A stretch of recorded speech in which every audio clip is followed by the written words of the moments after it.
Good morning, good morning. What's up, everybody? This is your boy, former New York Jet wide receiver and UVA alum, Wahoo Y, TavonMason Sr., coming to you live from Sports Talk with former New York Jet, TavonMason. And I wanted to give my take. I watched a lot of the comments after the Monday Night Football situation or incident that happened with Damar Hamlin, number 3 for the Buffalo Bills. And I got two or my own thoughts on just some of the comments and just seeing one the connection of players, former players from all around the league, whether old, young, currently playing, just to show that brotherhood of being a former NFL player, a college player, a high school player, youth football player. It doesn't matter. You put that helmet on, you put those cleats on, and you got on that field. And just to dispel what a lot of people might see as college players or NFL players as being entertainment. You think of the movie Gladiator when they went into that Coliseum, as they call it, and it's the same as the stadiums that we have played in, shaped the same way as in Greek Roman time, where they had that stadium like a horseshoe or like a bowl. Those gladiators come out the tunnel to fight to their death. Whether it's a versus tigers, whether it's versus strong men with swords, and they're getting the bare minimum. If you think about it, the style of play in the game of football is set up the same exact way. I always would tell people when I would do other people's podcasts or shows, football to me is like a lower level military. We go away in the summertime to do mini camp. Military, they call it boot camp. After the season, around March, around April, a little bit behind now because of the season's been extended because of the 18 weeks. We do a mini camp to prepare, get ourselves prepared, and when we add on new players or new soldiers, as they do in the military, to have them prepared on what to expect when we go through the season and what we go through practices.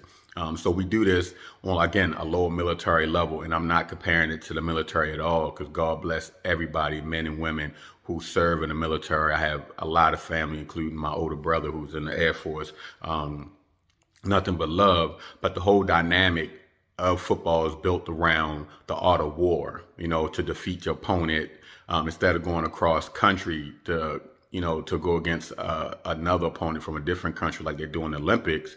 We actually go from state to state, and sometimes we do fly abroad. I had the opportunity with the New York Jets to play in Japan against the Tampa Bay Buccaneers, but again, we're more so interstate when we're playing each other. But coaches sit and strategize and come up with plays to defeat, to beat the other team's defense. So the defense is setting up on how they can stop the offense, to stop those special players, those top players.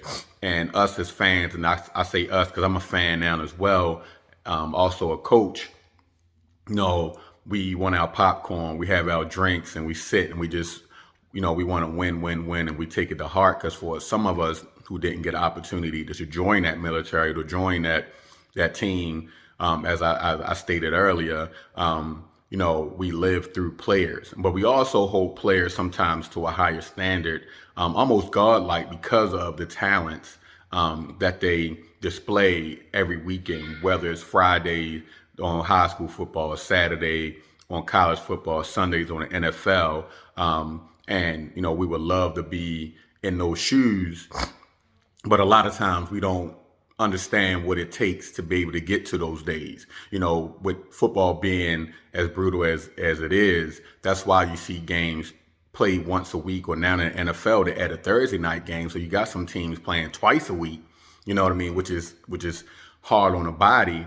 But again, the NFL guys, football players, we get ourselves together, as I like to say, to be able to go out and entertain. But what we saw on Monday in Cincinnati with Damar Hamlin, that it showed that us as athletes, we're more than just entertainers. We're actually humans, because you saw the reaction on the faces of the Buffalo, of Hamlin's teammates, Cincinnati Bengals players. The outpour, the outcry, when you found out that Damar went in cardiac arrest from across the league. Looking at Bubba McFarland, on that Monday night the Monday night crew, he just was distraught. You know what I mean? Because when it comes to playing this game, you put all into it, on the field to go out and to neutralize your opponent for the win. Because with the wins take you closer and closer to the playoffs. The playoffs take you closer to the Super Bowl, and each level brings more and more revenue in for yourself. But what it also did, in my opinion, it made the NFL sit back. And I know some people had said or posted that NFL took too long to make that decision. I felt that way as well. I think when you have that degree, because it was more than, and I'm not downplaying when we see players have head injuries or they laying down on the ground for a while, but we always normally see a player give a thumbs up, everything okay, the fans cheer, we can move on. But this was a different situation, and it came with a different ramification. Far as this wasn't a thumbs up situation. It was a situation where we had a player, a brother in arms, close to or near to death because of the situation that happened. So, the outcry, the outpour from even the fans going to the hospital, holding up signs, it's showing that, us as athletes, we're more than the muscles and what we do every day, because the reality is, once we leave that field, we got to take care of our bodies. We got to take care of our mentals. We got to get ourselves together to be able to come back on Monday or Tuesday to do it all over again. We got to get our bodies back together. We got to train all year round. Yeah, we have time off, but it's not nearly enough time to take care of yourself, to be with your family. And one thing that Ryan Clark mentioned, I was watching during that whole day, that whole evening, the rest of that night after they canceled the game, was that we spend more time with our teammates than we do our family. Once we go in March or April, we with them, 4 days out the week. I know when I was with the New York Jets, we would lift Monday through Thursday. You get your time in, you can go home or whatever you do when you, and this is when we was on Long Island, so I'm giving my age, but we did Monday through Thursday. You know what I mean? Once the season starts, you go training camp. That's who you're around all the time. That's why you see guys in camp start to fight, because it's like being brothers, and I know me and my brother used to fight. You're around each other, you get tired of each other, but you go to bat for each other. But the shining moment was when that happened. Again, as I said earlier, that the display of love from everybody across the league, and just guys just expressing themselves, going on Instagram. My little big brother, Joe Gamble, just talking about the nature of when you go out to battle. And it is a brotherhood, whether we know each other personally or not. You sit there in awe of watching what's going down. I know it happened for me that Monday. I was watching the game, me and my son, and my wife said, why is it so quiet? And I was like, well, it was an injury. Normal time is quiet. But it changed it changed my view and my feelings, emotions once the ambulance came on. So I got teary-eyed as well, because it's like flashbacks, or how some of our soldiers have PTSD of going into battle. You going into battle, then one of your comrades are down, your soldiers are down. It triggers something. You start thinking about beforehand, of anything that you went through. So no, I'm definitely happy and blessed that Damar is woke. The tube was taken out of his throat. As my wife said, she's a registered nurse, extubated. I hope I said that right if she watched this video, but the tube was taken out, and he was able to speak. But the thing that we had to realize, and I said this, I commented underneath the Holly and Smith show on Instagram, that it made the world realize that NFL players are not the machines that we're made out to be, because we got the muscles, and because of how we play and how aggressive we are, and how we can run fast from all sizes, from the D line, the O line, the wide receiver, to the running back, to the linebackers, the defensive backs, or even some of our quarterbacks, that we all are human in our right. Yeah, we go out to entertain as athletes, and we play this game that we love, but we also go through things, and that was displayed by Hamlin's teammates on Monday night. Another thing I would like to quote Draymond Green. I follow his show on Instagram, and he said something that was very important with basketball. He's mentioned, and I'm quoting him, that people don't understand what athletes go through mentally in order to prepare for a game, in order to entertain. So, you might have players, whether it's basketball, baseball, football, tennis, hockey, soccer, that are injured. And we always were told, are you injured or are you hurt? That still go out because they don't want to disappoint the fans. Not that they don't want to risk hurting themselves, but they don't want to disappoint their fans. So again, I think Monday night just showed where we are as athletes. Yeah, we go out and bang and bang and bang and bang, but when we leave, a lot of times it's not seeing what we go through mentally and physically once we get off the field. We shake hands with the other team, we shower, and then we move about. That, we got to get to the training room the next day. Some people are talking to people to help them mentally. They're doing them extra things. I remember T.O. used to have that chamber. You know what I mean? I saw Mayweather had that kind of like cryo chamber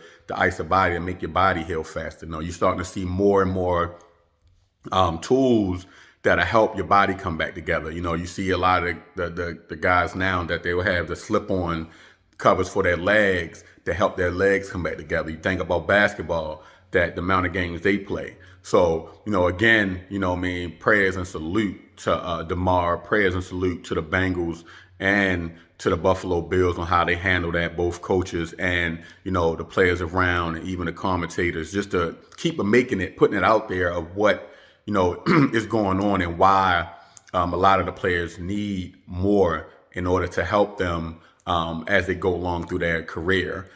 So again, just my thoughts on the Damar Hamlin situation, and it was just amazing again on seeing how those two teams were able to come together and show that love beyond the field or the gridiron, as people like to say, and show that it's a humanity side, it's a human side. You saw some commentators, Skip Bayless being one that took it beyond. You know what I mean? So you have people who don't see the human side. They just want to see playoff stuff, wins. And it's not in their mind because they haven't been on that stage of being connected with brothers in arms to be able to show that sympathy or empathy for those players, whether it's your opponent or not. So again, salute to everybody that came out and pouring out for DeMar, and even seeing on Twitter the things that he do, toy drives, different things like that, on top of being a professional athlete and on top of fighting for a starting position that he didn't have until one of the guy in front of him, his safety had went down, and he got that starting position, University of Pitt guy. So again, showing the degree of what players have to go through just to be seen. And sometimes we don't talk because we don't want to be that guy on the injured reserve list and don't get the opportunity to play, because our dream is always to play. Even myself, playing from 5th grade all the way to the NFL, 2 years with the New York Jets, and playing arena football as well in 2009, and now coaching. So again, salute to DeMar. I'm glad, you got the tube taken out, as my wife say, excavated, taking the tube out, and looking forward to seeing the salute and how they show love to him around this playoff weekend. Again, coming soon. I've been dragging my feet. My podcast will be coming soon, the rap session with TavonMason Sr., former New York Jet wide receiver, calling the rap session. So you're going to see a change from the sports talk with TavonMason to the rap session, where we're going to talk about more than just the sports aspect. But again, salute to DeMar. Peace.